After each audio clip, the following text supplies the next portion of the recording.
জল ভরা ঘট কাঁধে নিয়ে চলছে সারি সারি, কানা খোড়া বৃদ্ধ যুবক যত নর নারী।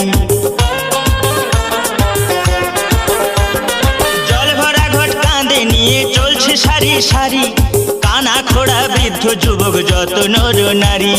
কষ্ট